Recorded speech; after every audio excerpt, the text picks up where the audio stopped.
Good morning students. Online classes में स्वागत है। आज ये 12th क्लास की 5th पोयम मैं आपको इस वीडियो में पढ़ाऊंगा। इसका टाइटल है अलाइनमेंट। पीबी सैली ने इसको लिखा है और पीबी सैली इस पोयम में अपने जीवन के अंतिम पड़ाव पर पहुंच करके किस प्रकार महसूस करते हैं, कैसा महसूस करते हैं, उनके मस्तिष्क में, उनके मन में क्या विचार आते हैं, उन विचारों को दर्शाते हैं, दिखाया है उन्होंने, इसका वर्णन किया है। किस प्रकार के विचार उनके दिमाग में आते हैं, पढ़ते हैं। वो संसार को, जीवन को और जो टाइम है उसको संबोधित करते हुए कहते हैं, ओ वर्ल्ड, हे संसार, ओ लाइफ, हे जीवन, ओ टाइम, अरे ओ समय, ऑन हुज लास्ट स्टेप्स, जिनके अंतिम कदमों पर, मतलब अंतिम पड़ाव पर, आई क्लाइंब, मैं चढ़ता हूं, मतलब आ गया हूं। ट्रैम्बलिंग एट दैट, उस स्थान पर मैं ट्रैम्बलिंग कर रहा हूँ, कांप रहा हूँ वहाँ पर मैं। यानी कि जैसे ही यहाँ पर अंतिम पड़ाव पर वो आए हैं और उनके विचार, उनके मस्तिष्क में जो विचार हैं वो उनको परेशान करने वाले विचार हैं, तो वहाँ वो कांपते हैं। एट दैट वेयर, जहाँ पर आई हैड स्टूड बिफोर, मैं सामने खड़ा हूँ। यानी कि जो जीवन है, जो अंतिम पड़ाव का, वो उसके सामने खड़े हैं। यानी कि एक समय ऐसा आ गया है जब पीवी सैली अपने जीवन के अंतिम दौर में हैं। When will return the glory of your prime, और यहाँ पे क्वेश्चन भी फिर पूछते हैं समय को, जीवन को और संसार को संबोधित करते हुए। When will return the glory of your prime, prime से मत, योर प्राइम से इन्होंने कहा है कि अपना ही जो इनका खुद का एक समय रहा है, और जो प्राइम होता है हमारा मध्य का समय, यानी कि जब हमारा जो शरीर होता है पूरी तरह से स्वस्थ और हर काम को करने में सक्षम होता है। यानी कि हम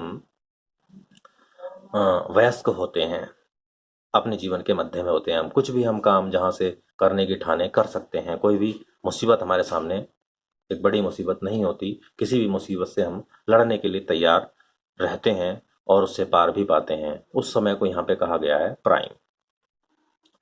और इस पंक्ति में कहते हैं नो मोर, ओ नेवर मोर। वहाँ पे अफसोस होता है इनको और कहते हैं नो मोर, अब नहीं, नेवर मोर, और कभी नहीं। यानी कि वो जो समय है, जो प्राइम का, यानी कि जीवन के एक मध्य पड़ाव का, यानी कि जहाँ पर हम अपने, जो हमारा एक लाइफ साइकिल है उसके मध्य में होते हैं, तो वो पड़ाव अब उनके जीवन में कभी नहीं लौटेगा। Out of the day and night, a joy has taken flight. तो यहाँ इन पंक्तियों में कहते हैं कि जो दिन है, जो रात है, उसमें एक जो जॉय था, उसको आनंद, उसका एक आनंद लेने का जो समय था, तो कहते हैं अ जॉय हैज टेकन फ्लाइट। उसका जो आनंद था उसने फ्लाइट ले लिया। फ्लाइट से मतलब वो उड़ चला है अब। यानी कि अब जीवन में जो एक सुखद एहसास है वो नहीं रहा है। फ्रेश स्प्रिंग, उनके कुछ इन्होंने एग्जाम्पल भी दिए हैं। Fresh spring and summer and winter hoar, इन सब के अपने अपने अलग अलग महत्व होते हैं। पोएट हर एक चीज़ को, उसमें अच्छाइयाँ भी देख लेते हैं, बुराइयाँ भी देख लेते हैं। स्प्रिंग तो अच्छा होता ही है, समर भी उनके लिए अच्छा ही होता है। वो क्योंकि हर चीज़ के दो पहलू होते हैं, इसलिए उन्होंने समर को जो है एक ऐसा मौसम बताया है जहाँ पर किसी ना किसी प्रकार से उन्हें जीवन में अच्छा महसूस होता होगा। एंड विंटर हॉर, और जैसे विंटर होता है, जाड़ा होता है, और सब तरफ जो एक माहौल होता है, सर्द हवा होती है, मंडराना हॉर, तो विंटर चारों तरफ जो है अपना मंडराता रहता है। मूव माई फेंट हार्ट विद ग्रीफ, तो इन